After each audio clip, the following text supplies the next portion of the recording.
o Ethereum, né? O Ethereum é uma moedinha da praia, não. O Ethereum, ele chegou na região da entrada que eu comentei com vocês. Então, ontem eu comentei com o Mestre Stormer, na live que eu deixei aberta por 1 hora, de degustação para quem não é membro, né?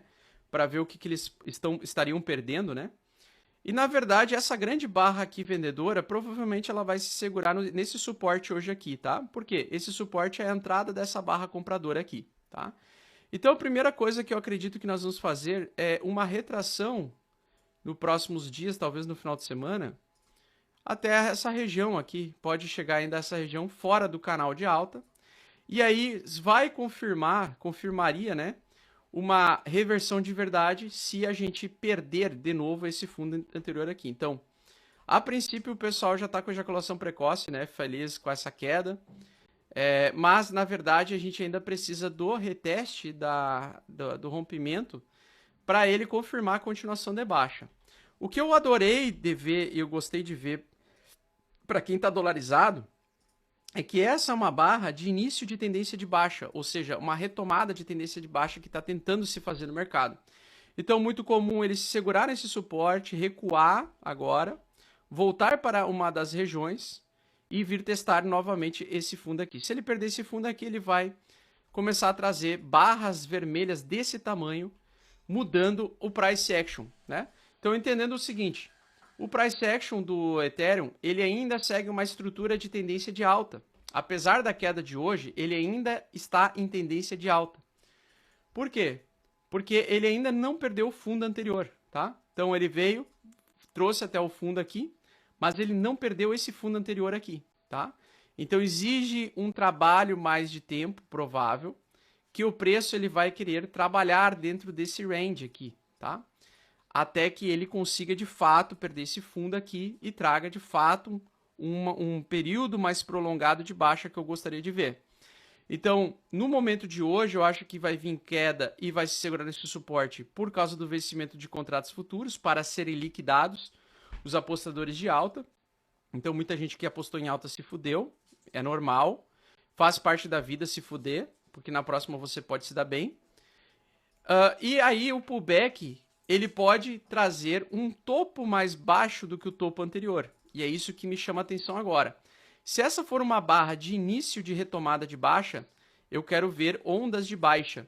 E ondas de baixa no gráfico diário seria, de fato, ele trazer alguns dias de alta para trazer talvez a região de 0,5 de FIBO dessa grande barra aqui ou 0,5 de FIBO desse último movimento aqui, talvez até 618, ó, de FIBO. Aqui, ó. Então ele pode até recuar até $1.900.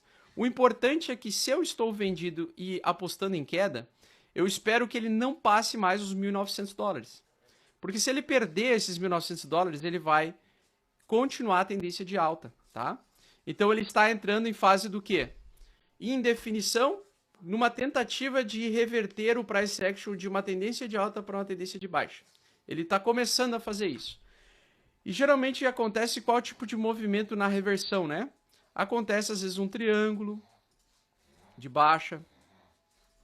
Acontece dele vir rasgar hoje ainda, ou amanhã, no sábado, se a queda for muito forte, hoje e amanhã, ele pode cair amanhã, volta um pouquinho domingo, começa a cair. Então a gente não sabe como é que vai ser o formato dessa onda, como vai ser feita essa onda.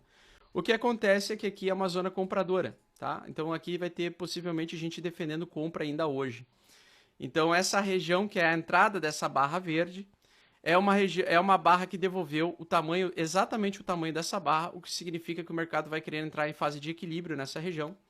E possivelmente a gente ainda vai ver alguns pullbacks acontecerem antes dele conseguir de fato fazer um topo e reverter.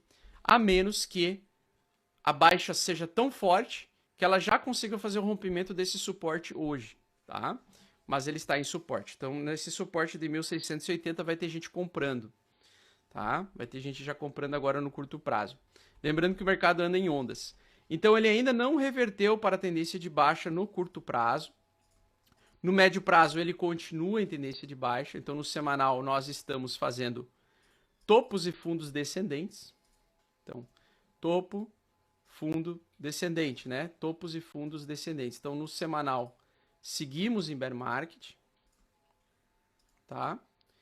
E nós temos a chance de ver o final de semana, a gente fechar a semana com o engolfo de baixa. Aí sim, fechando com o engolfo de baixa, né? Essa semana com o engolfo de baixa, provavelmente ele vai entregar as próximas semanas com mais queda, tá? Então, se ele conseguir romper esse suporte até domingo, às 19 horas, às 21 horas da noite, no domingão, se ele conseguir perder esse suporte da barra anterior e invalidar essa barra semanal, ele vai engolfar e provavelmente vai dar a continuidade da tendência de baixa. Tá? Porque essa é uma possível barra de reversão do preço tentar voltar para cima e ele começar a ser engolido. Então tem um pouquinho de água para rolar ainda, tá? Não dá para achar que o mercado vai desabar 50% em um dia. Pode acontecer como aconteceu no Covidão? Pode, ter um crash. Mas acho difícil ter um crash agora, tá? No dia de hoje.